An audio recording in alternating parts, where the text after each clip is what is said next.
Good afternoon. You mean everybody else is over in the other room? But the important people came in here, is that right? Myrna had a tough choice. She couldn't figure it out. As Will is bigger than I am, so yeah. Hey, let me give you an explanation first. Doug said it's time, after a number of years, to go through some of our videos again during this time. I said, okay, I'm happy to show videos. And then we ran into a problem with it. I won't explain that. It's not a big deal. We ran into an issue with that about 2 days ago. So it was like, okay, we're not going to do that right now. We'll kind of see how that fleshes out. So they gave me a choice, and I picked out the Minor Prophets. So you need to know I am not an Old Testament scholar by any means, but I am an Old Testament lover. And maybe that passes a little bit. I have, when I started in youth ministry and preaching years and years and years ago in Oklahoma and New Mexico, I never touched the Old Testament. I was afraid of it. Not that it was bad. It's just it's like how do I present this? How do I do things in the Old Testament? I really didn't know. And then, of course, a few years later, I started delving into things, and I came to I supported the notion that I'd had for a long time that if we don't know the God of the Old Testament, then we don't know God.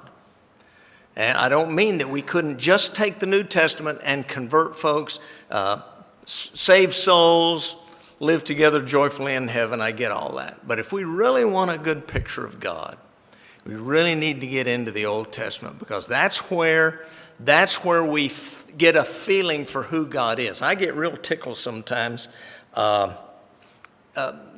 watching a video, which I do number of them that interest me. But I watch a video where people are saying things about Jesus or things about God that is, you can immediately tell they don't know who God is. They just really don't. Because of the questions they ask. Could God really send someone to hell? Well, for folks that don't understand, that's probably a legitimate question. But for those of you that do understand, that's not much of a question after all. And so going back into the Pentateuch and on through the Judges, through the prophets and all the other, we really get a picture of who God is. And I think it's an exciting picture.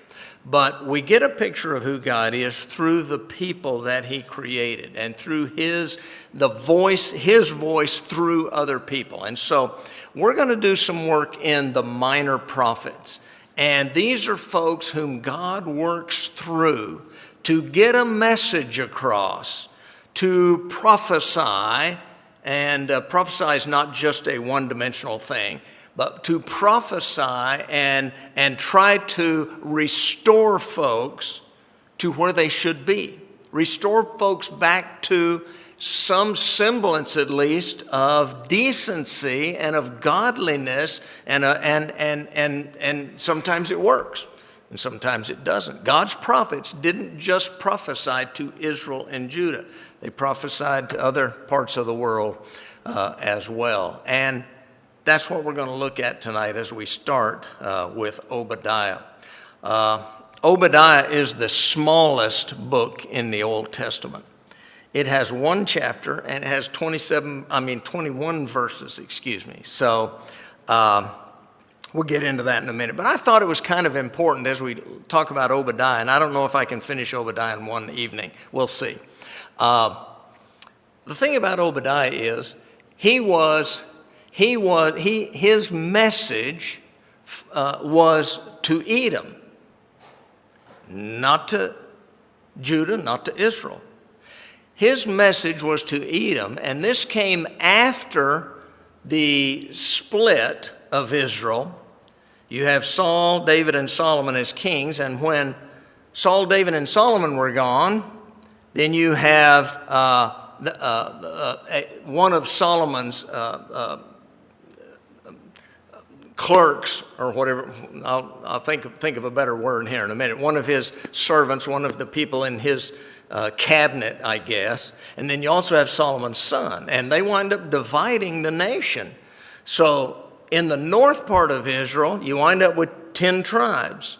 In the southern part of Israel, you wind up with 2 tribes, Judah and Benjamin, and all the rest are up there. And they don't like each other anymore. Never again will they be one, because human nature says, I'm selfish, I want it my way. And that's what happened to the great nation of Israel, God's people, that he wanted to proclaim monotheism, to proclaim who he was, to proclaim goodness, to prepare way for the Christ, the Savior, to come to the world. And Israel was not a great choice in that. I'm not saying we would have been had he chosen us, but it was a difficult thing. And so Obadiah is one of those, and maybe the oldest of the minor prophets. Now, I'm in a habit of still using the term major and minor prophets. However, they're just prophets, okay? The major prophets are only called major prophets because they're larger books. They have more pages. Minor prophets are just smaller letters, smaller books. And so that's the only difference. They're all, major and minor prophets are all just prophets of God. So I like to pick on the minor prophets because the book is smaller, and we can move through several instead of just maybe doing one. So that was my choice to do that this evening, so I hope it is of benefit to you tonight. All right, let's move forward with this a little bit here. All right, let me show you a map. Now, this is rather colorful. The yellow glob at the bottom is basically the kingdom of Edom. Whoever drew this map didn't do a very good job of making it look like it really was, but it gets the point across. If you move up just above Edom in whatever color that is, I'm colorblind, if it's pink or whatever, that's the kingdom of Judah. That's the southern kingdom after Israel split in two. And then if you move on up into the blue, that's the northern kingdom, or the kingdom of Israel. So from this time on, after Solomon's death, you have Judah and Israel. Now, sometimes in our teaching, we get it mixed up and we just call Israel, Israel. And we might be referring to Judah because it's a habit that we have. But nonetheless, I'll do my best to constantly try to remember Judah and Israel and state it that way. Now, this big blob of yellow, Edom, is really out of proportion. If you take the right half of that, if I'm looking at you, I guess the right half of that, or the western half of that, that's Edom, okay? Now, Edom then, we'll talk about it as we get into this. Edom had some problems, and just like Judah and Israel did, and the Nabateans really worked them over, and they wound up moving further east, and they get to the southern part of Israel. So this map really kind of shows where they used to be and where they wound up, because that whole thing was not really all theirs, okay? So anyway, that's what we're talking about. Those folks, Edom, and we'll talk about who Edom is, don't worry. Those folks are kind of a bane on Israel, and they shouldn't be. All right, now this may look familiar to you. This is referred to as the treasury, and that's a term that was used from the 1800s forward. It was not an old term. This treasury looks familiar to you, I'm sure. I'll tell you about that in just a moment. But the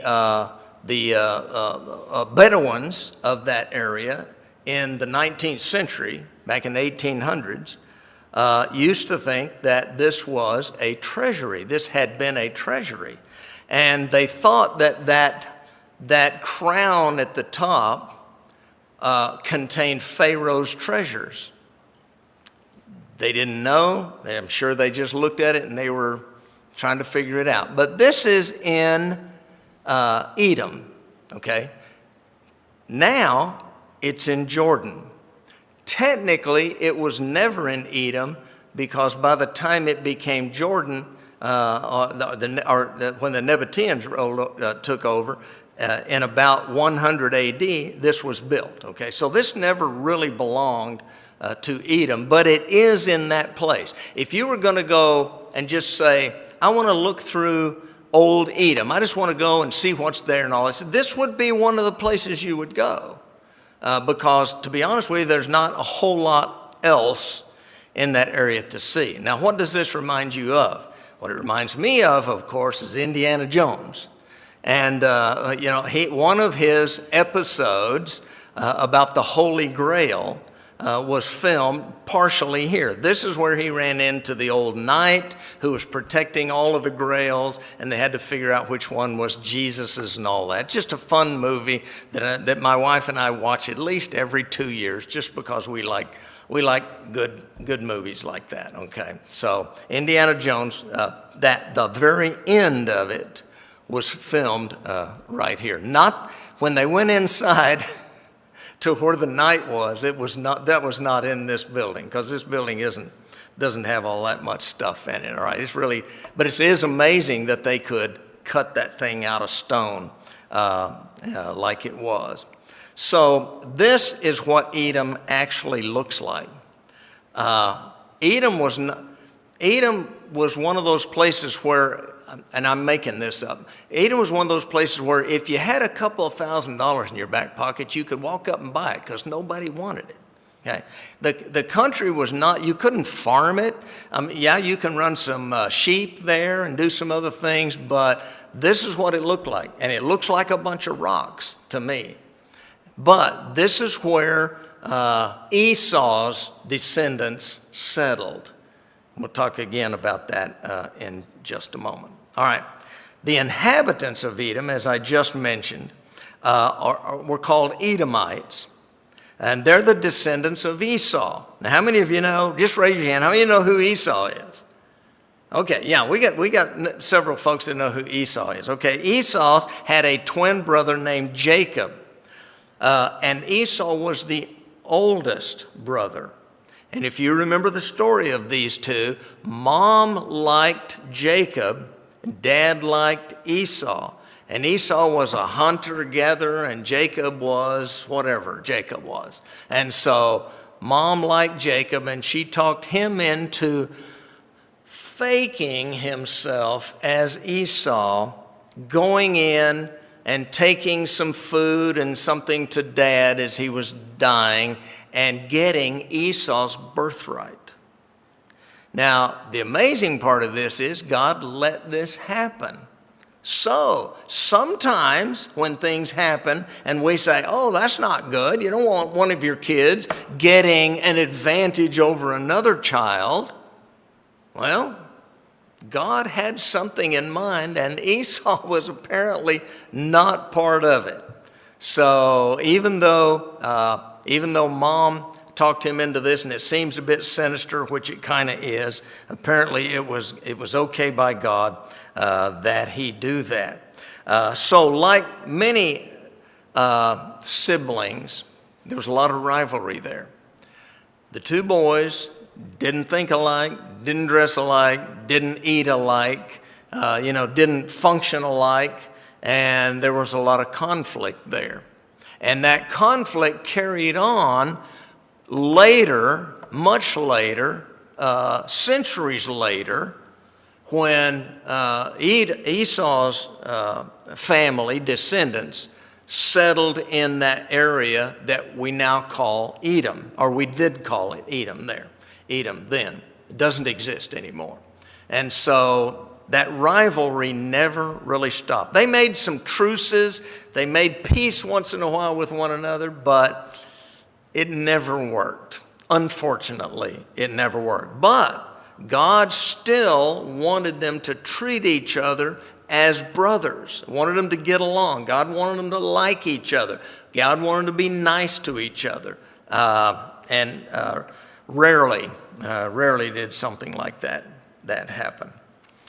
All right, the nation of Edom existed long before Israel existed.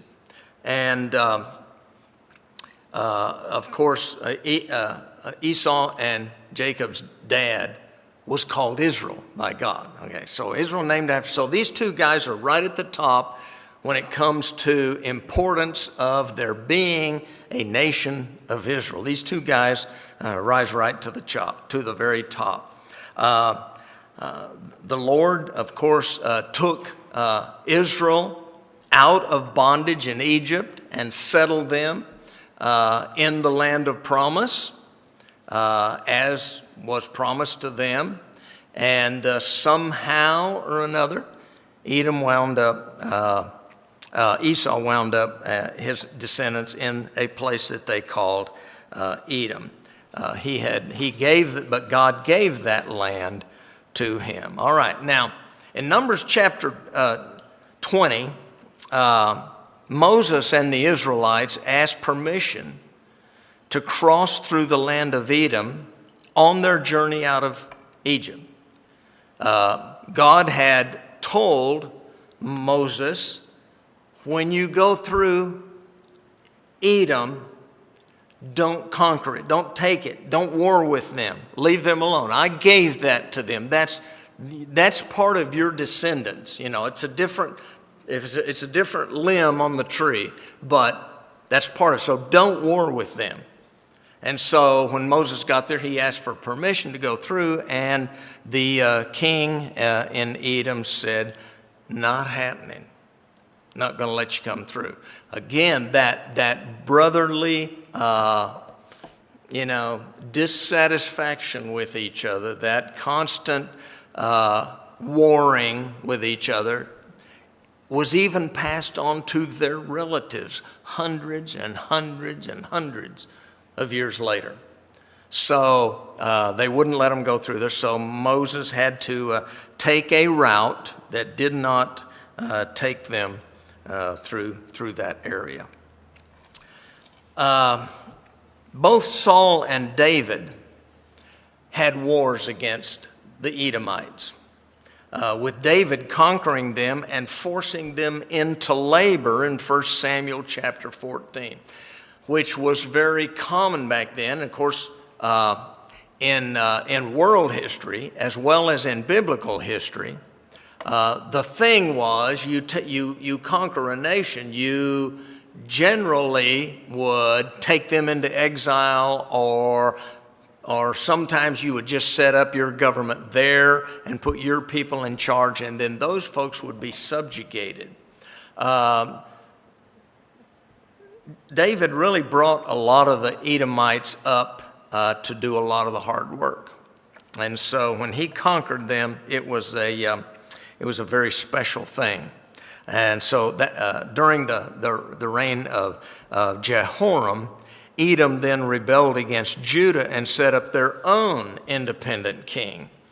And that's in 2 Kings chapter 8. So even with these two kings, first and second king of Israel, this warring and this faction continued on and on and on. The Edomites continued to be a problem for Israel, and even raided Judah after it fell to the Babylonians. Now, stop for a second and remember the chronology of all of this. After Solomon, we have the division of the kingdom. We have the northern Israel, southern Judah. And then at about 722 BC, the Assyrians came and conquered Israel, the northern 10 tribes, and hauled folks off. Some of them, as I understand historically, did come back or stayed there a bit and kind of melded in with everybody else. But basically, there's no more 10 tribes.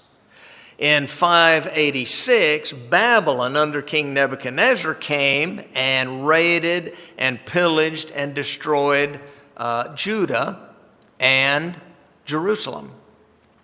And of course, the temple as well. And that's when Solomon's temple was destroyed as well. So when that happened, Edom thought, hey, this is great. We like the idea that somebody has taken over and pillaged Judah. We're going to go in and do what we want to do in there as well. And so they went in and did as much damage as they could do as well. They weren't concerned that their brother nation was hauled off into captivity. They wanted to take care of that as well. And so the Lord pronounced judgment on Edom, Jeremiah 49. God declared that Edom would be a wasteland. God's not going to put up with that kind of activity. He said it'd be a wasteland. He said it'd just be occupied by wild animals. That was in Malachi chapter 1. So this began to come to pass when Edom was pushed out of their land and taken over by the Nabateans. And then they were pushed further west from where they normally had been. Now here's an interesting character.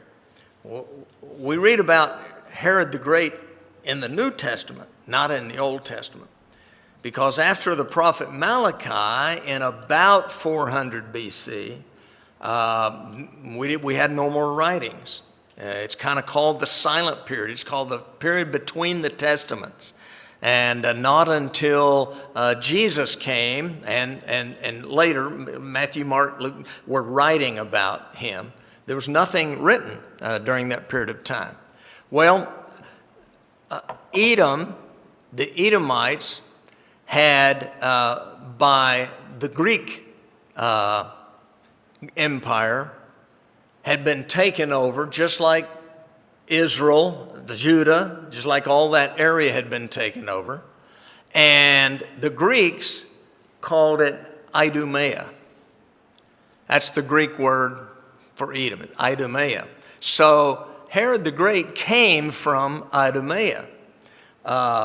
He's called King Herod many times, and as I understand it, he's called that because that's what he wanted to be called. But he was a puppet of the Roman Empire, and he did as he pleased as long as he pleased the Roman Empire. Now, he came to power about, in 63 BC, the Roman Empire took over that area from the Greek Empire, from the Hellenizers. And that was in 63 BC, and at about 32 BC, Herod came to power in that area, and he was given authority over that Judean area, and he became Herod the Great. He is the king or the ruler of Judah when Jesus was born. And if you remember the folks that saw the star and everything and wanted to follow it and worship this baby that was the Messiah, that was going to be the king, and they worshiped him, they wanted to worship him, they went to see Herod. Herod said, yeah, let's go find him. He decided we're going to kill all the babies under 2 years old. So Herod's not a nice guy. Like many other folks in the Old and New Testament, they just want to take care of their turf. They don't want anybody stepping on their turf. They don't want anybody messing with what they have.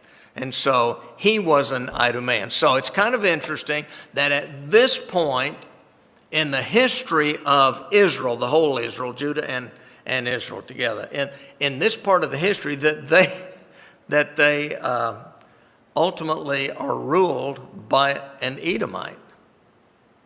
So the Edomites just kept pushing. They just kept pushing until they got what they wanted. Now the Edomites, after the invasion by the Nabateans and moved closer into southern part of Israel, many of them were converted to Judaism. They, of course, by the Jews were not considered fully Jews, but they did worship and things of this nature. And so it was Herod that took the old temple and it really made it nice. He made gold on it, golden doors, beautiful place. What we call all the court of the Gentiles, all that. He created all of that so that he could be a showcase. So that was be the last temple built, which was of course part of the second temple. But Herod wanted to kind of redo that and bring himself some glory. He was not a nice guy, but he is a guy in the history of this whole thing. So in AD 70, the Idumeans, which is the Greek term for the Edomites, joined the Israelites in their revolt against Rome. You know what happened then?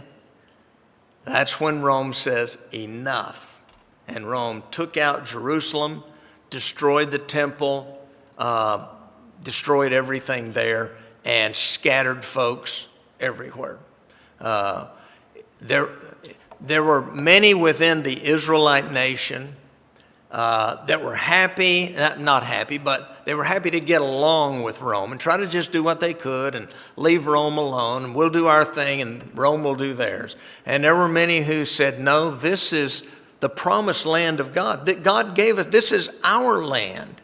And so we want to do away with Rome. And that finally came to a head in AD 70, and Rome did not put up with it, and they destroyed Jerusalem. They destroyed what was there, took down the temple and everything else. All right, let's get into the book of Obadiah. That was just a brief or a long introduction. Just want to make sure you know who the Edomites were. Why? Because Obadiah prophesied to Edom. That was the focus of his prophecy, all right? Now, when did he do that? Well, scholars are different on this. Some say this happened very close, that Obadiah prophesied very close to the destruction of Judah by Babylon, and then that was the result of the prophecy. But most agree that this probably happened back in the 9th century BC, likely during the reign of Jehoram, who was one of the many bad kings during that time. The word Obadiah means servant of Yahweh. And of course, Yahweh just simply anglicized is Jehovah. So the name Obadiah means he was a servant of God.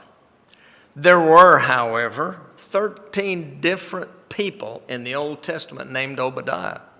I found that interesting because if you would have asked me earlier, I would not have known that. So scholars do not know who this Obadiah is. They don't know which one of these 13 he might be, or one of these 12, or he might be number 13. They don't know. There's not a lot about him. There's nothing written about him as a prophet. So that's kind of interesting as well. God uses whom he needs to use at the time he needs to use them, and Obadiah was one of those folks. So what's the message of Obadiah? Of the whole thing. Let me go back just a second. What's the whole message here? Well, it's the fall of Edom. The fall of Edom. Obadiah's just saying, you've had it. God is predicting the fall of Edom, that it will be no more. Because of the rise of cruelty, because of how they treat their brother Israel, that Edom will be no longer. And Zion, Israel, will be exalted. So Edom will be destroyed. Zion will be exalted. So through all these years, both existed together, Edom first, and then the nation of Israel, and pretty much existed together for year after year after year after year after year after century. and fought constantly. Couldn't get along. Make a peace treaty and break it. And so just like sibling brothers might, they couldn't get along with each other at all. So Obadiah says, Edom, you'll be gone. We're taking you out. You will not be here any longer. I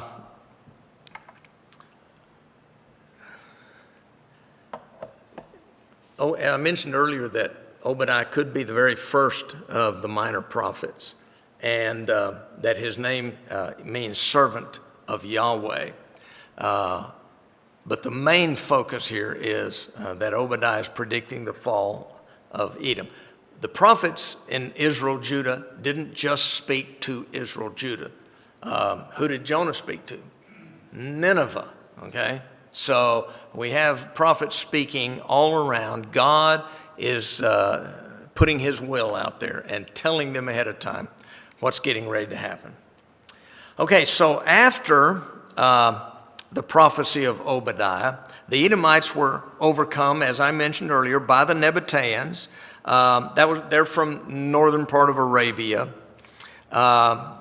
and so therefore the Edomites had to move. They had to be shuffled over west into southern part of Judah.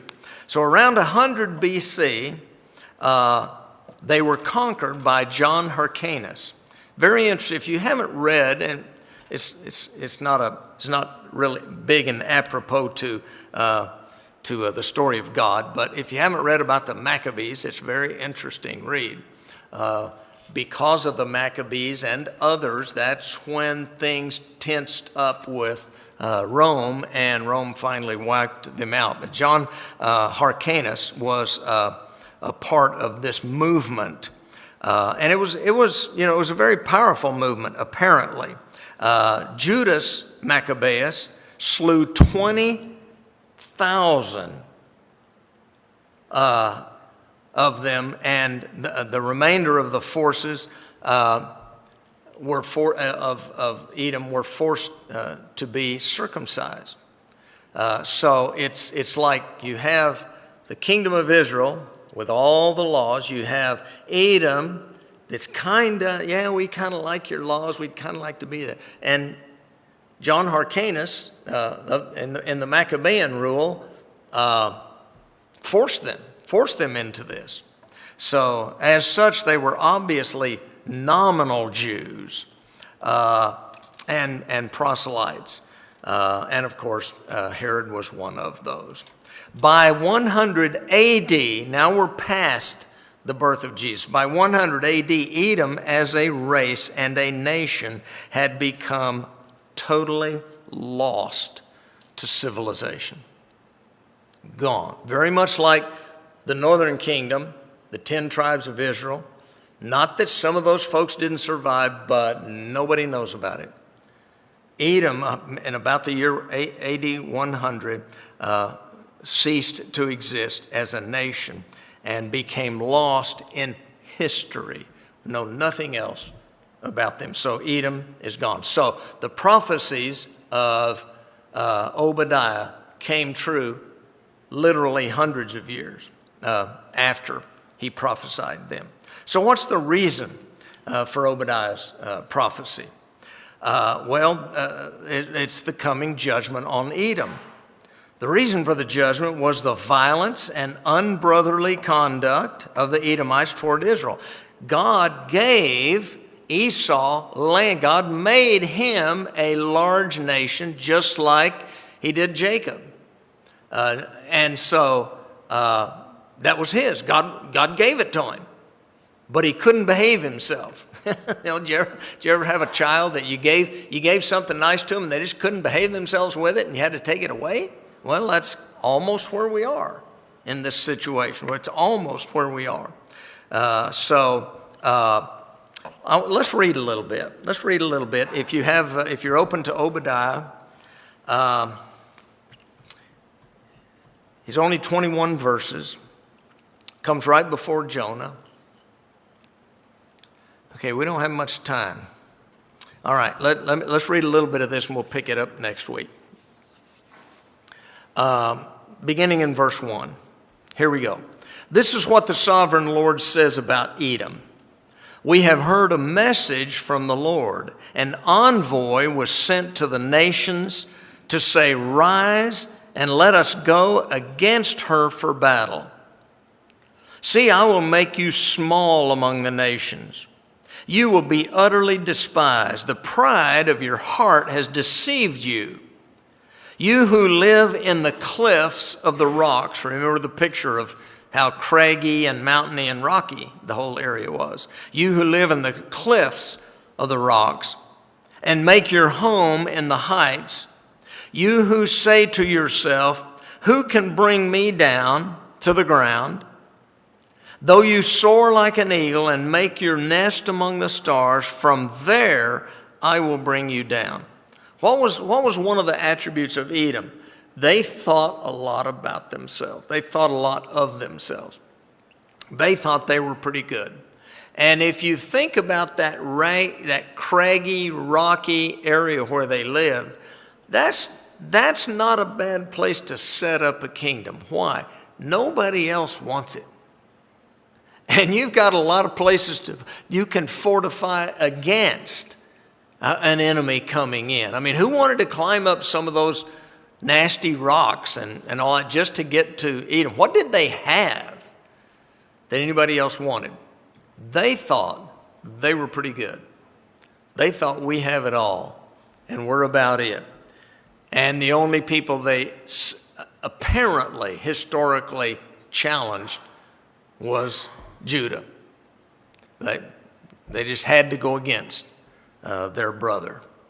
Let's keep reading a little bit. If thieves came to you, if robbers in the night, oh, what a disaster awaits you. Would they not steal only as much as they wanted? If grape pickers came to you, would they not leave a few grapes? But how Esau will be ransacked, his hidden treasures pillaged, all your allies will force you to the border. Your friends will deceive and overpower you. Those who eat your bread will set a trap for you, but you will not detect it. Stop. How is this going to happen? It's going to come internally. It's not another army coming to wipe out Edom. This is going to be internal. When he says things like, your friends will deceive you and overpower you, he's talking about Edom is going to eat itself to death. It's going to internally corrupt. And through history, I mean, we've lived 2,000 years after this, we see nations that destroy themselves from within. It's not hard. We see families that destroy themselves from within. I used to think, being spoiled and growing up in a wonderful family with great parents and cousins, and all that kind of stuff, I thought families were fabulous. I used to have a real good friend who was an accountant, good guy. We loved, he and his wife and my wife worked together. He and I served in city council and things together and had a good time. His dad was murdered. His family fell apart fighting over his dad's estate. He and I were visiting one time about that, and I said, because I didn't know the rest of his family, they were someplace else. I said, how did this happen? What started all this? He said, I don't know. We all used to get along.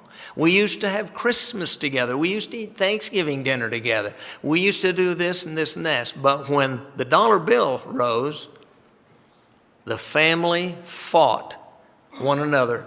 And I said, well, what are you going to do about it? He said, I'm letting them have anything they want. I want nothing. I'm letting the family destroy themselves because I've tried everything I can to keep them together.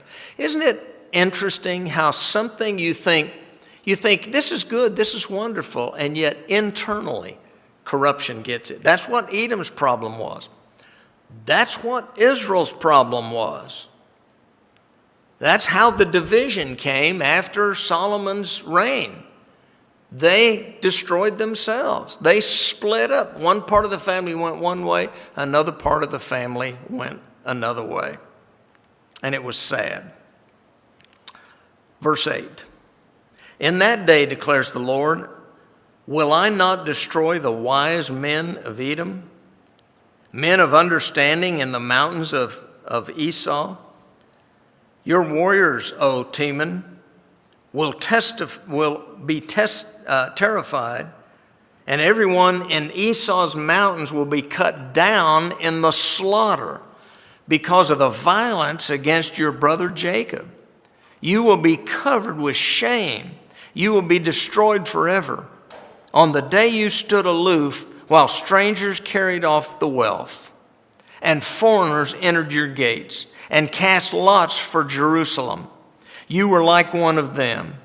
You should not look down on your brother in the day of his misfortune, nor rejoice over the people of Judah in the day of their destruction, nor boast so much in the day of their trouble.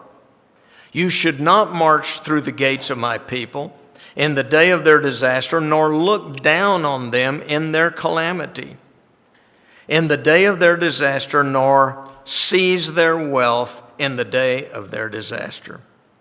You should not wait at the crossroads to cut down their fugitives, nor hand over their survivors in the day of their trouble. God's not only prophesying what's going to happen to them, but he's also prophesying what is happening. He knows how Edom feels about their brother. And he's telling them. Through Obadiah, he's telling them, this is what you people do. This is what's all about. Do you want to know why you're going to be destroyed? This is the reason. The very reason. And then he ends this part, and we're going to go ahead and close here. But he ends this first part in 15 saying, the day of the Lord is near for all nations. As you have done, it will be done to you. Your deeds will return upon your own head.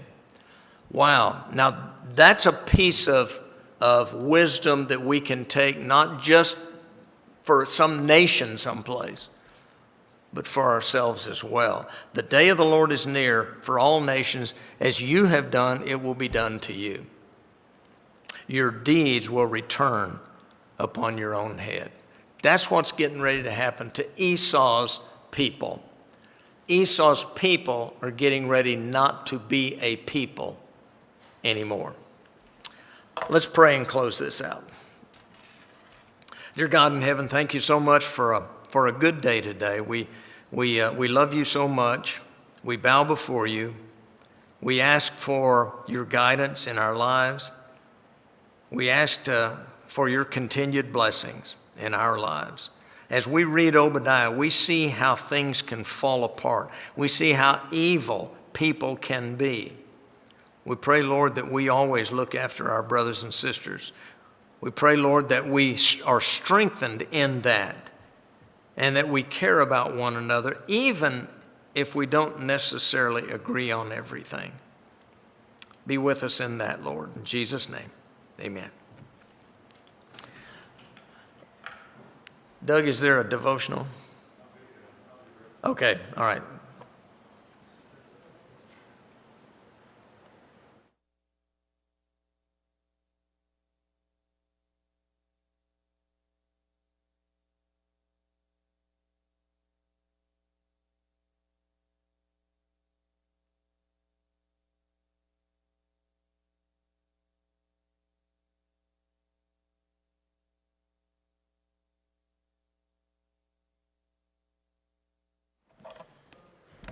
We're going to suspend the rest of our time together tonight because the 12 of us are not ready for the horde of children that will be released in here in just a few minutes.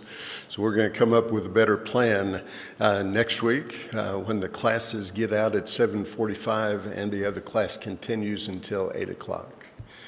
God bless. Have a good rest of the evening. Huh?